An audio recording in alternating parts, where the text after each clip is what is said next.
Pourquoi est-ce que les Russes se battent en Ukraine? Vous vous êtes posé la question, n'est-ce pas? Quelles sont les raisons pour lesquelles les Russes sont en Ukraine depuis plusieurs années maintenant en guerre? Et les Européens sont aussi en guerre parce qu'ils ne veulent pas lâcher l'affaire.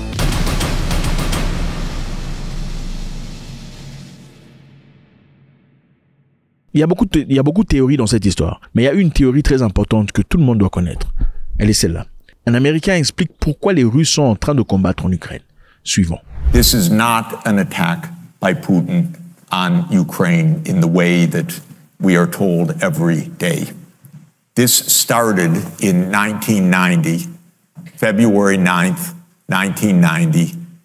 James Baker III, our Secretary of State, said to Mikhail Gorbachev, NATO will not move 1 inch eastward if you agree to German unification. L'OTAN ne bougera pas d'un seul centimètre à l'est si vous acceptez que Berlin soit uni. Pourquoi il le dit? Parce qu'à l'époque, pour ceux qui connaissent l'histoire, Berlin était coupé. Il y avait Berlin-Est et Berlin-Ouest. Berlin-Est était communiste, donc appartenait un peu à l'Union soviétique. Berlin-Ouest avait plus les caractéristiques capitalistes des Européens. Alors, on a négocié avec l'Union soviétique pour qu'ils permettent à ce que Berlin soit unifié. Et aussitôt que Berlin soit unifié, nous promettons que nous ne pousserons pas l'OTAN d'un seul centimètre à l'est. C'est-à-dire les pays ne seront pas recrutés pour faire partie de l'OTAN. L'OTAN restera l'OTAN tel qu'il est. Continuons. Basically ending World War II. And Gorbachev said that's very important. Yes, NATO doesn't move and we agreed to German unification. The US then cheated on this, already starting in 1994, when Clinton signed off on basically a plan to expand NATO all the way to Ukraine. This is when the so-called neocons took power, and Clinton was the first agent of this. And the expansion of NATO started in 1999 with Poland, Hungary, and Czech Republic.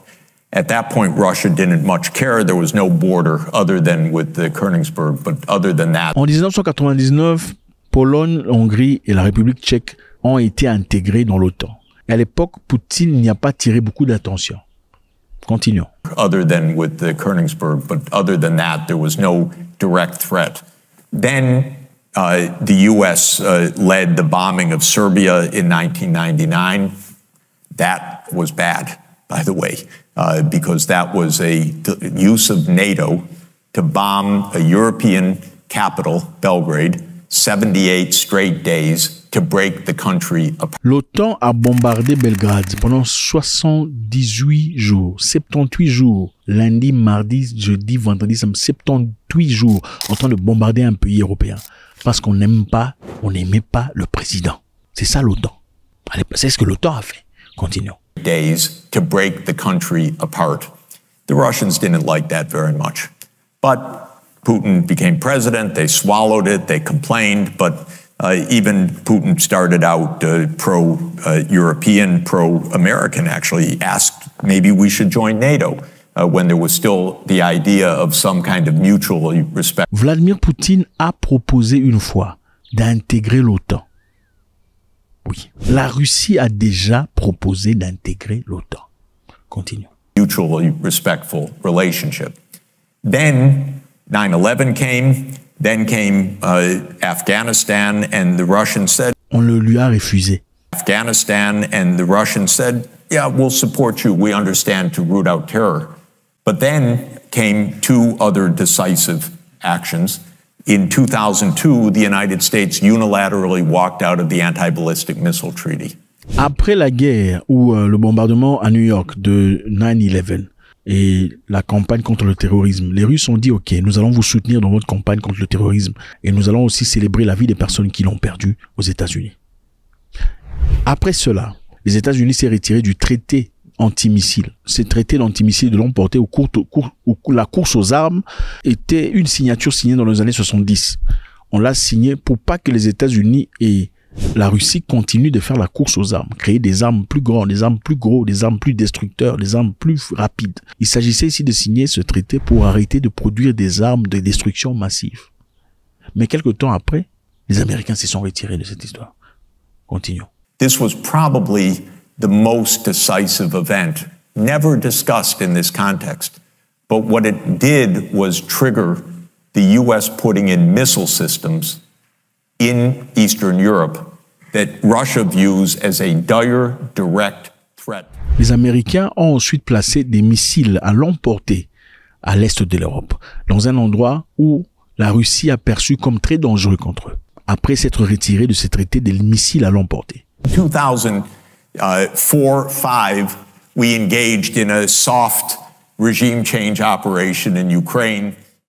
But in 2009, Yanukovych won the election and he became president, and in 2010 on the basis of neutrality for Ukraine. That calmed things down because the U.S. was pushing NATO, but the people of Ukraine on the opinion polls didn't even want to be in NATO. They knew that the country is divided between ethnic Ukrainian, ethnic Russian. What do we want with this? Yanukovych, président de l'Ukraine, a essayé de garder une certaine neutralité entre la Russie et l'Europe. Il ne voulait pas intégrer l'OTAN, il ne voulait pas créer de tension. Donc, en attendant, l'OTAN n'ont pas aimé ça, parce qu'ils voulaient quelqu'un qui était pro-européen.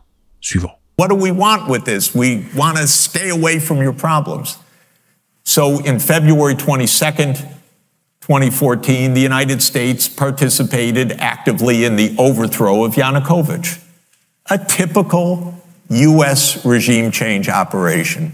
En 2014, puisque les Américains n'ont pas aimé ça, ils ont participé au coup d'État de Yanukovych, ou bien peut-être sa perte de pouvoir, si vous préférez, parce qu'ils voulaient une personne pro-Occident.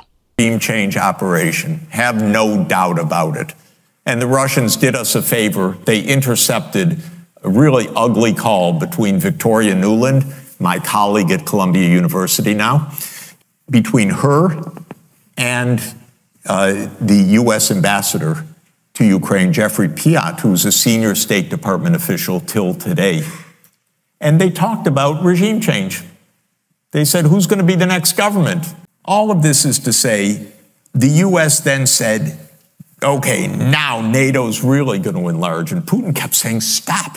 You promised no NATO enlargement. It's been, by the way, I forgot to mention, in 2004, Estonia, Latvia, Lithuania, Bulgaria, Romania, Slovakia, Slovenia, 7 more. Donc tous les pays qu'il a cités là, en 2014, étaient tous déjà membres de l'OTAN. Chose qui, dans le passé, dans leur concession, leur contrat, ils avaient promis de ne pas le faire. Ils avaient promis de ne pas pousser l'OTAN à 1 centimètre à l'est. Mais après quelque temps, c'était tout le contraire. 7 more countries in the not 1 inch eastward. And then, okay, it's a long story, but the U.S. kept rejecting the basic idea, don't expand NATO to Russia's border in a context where we're putting in goddamn missile systems after breaking a treaty. 2019, we walked out of the Intermediate Nuclear Force Treaty. On December 15th, en 2019, les États-Unis s'est retiré du traité de ne plus construire ou fabriquer des bombes nucléaires parce qu'il y avait un traité qui dit arrêtons de faire des bombes nucléaires.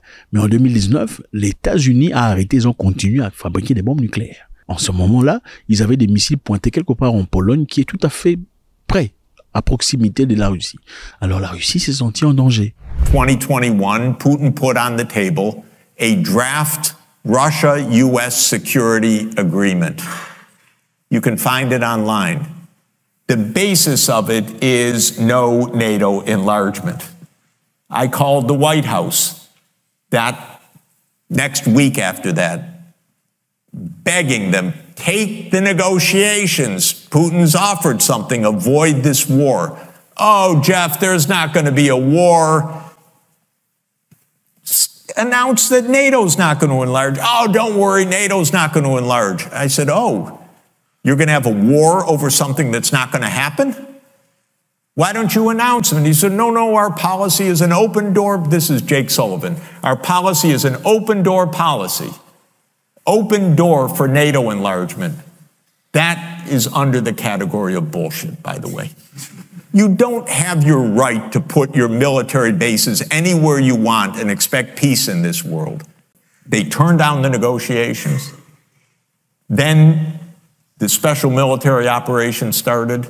And 5 days later, Zelensky says, okay, neutrality. And then the United States and Britain said, no way. Ok, donc, après tout cela, quand l'opération a commencé en Ukraine, quelques temps plus tard, M. Zelensky a dit, ok, d'accord, je ferai neutre. L'Ukraine ne fera pas partie de votre conflit. Donc l'OTAN et la Russie. Nous allons négocier. Si vous vous en souvenez, au début de la guerre, de l'opération militaire d'après les Russes, ils étaient déjà autour de Kiev, dès le début, dans quelques jours, en fait. Ensuite, on leur a demandé de se retirer parce qu'ils avaient signé un petit contrat. Donc, disons, appelons un petit contrat, d'accord, pour ne pas être juridique. Mais quelque temps après, on a envoyé Boris Johnson et d'autres personnes sont partis pour discuter avec l'Ukraine disant « il faut pas accepter, il faut combattre. Nous vous fournirons des armes et l'équipement nécessaire, les communications nécessaires pour continuer la guerre. » You guys fight on. We got your back. We don't have your front, you're all gonna die.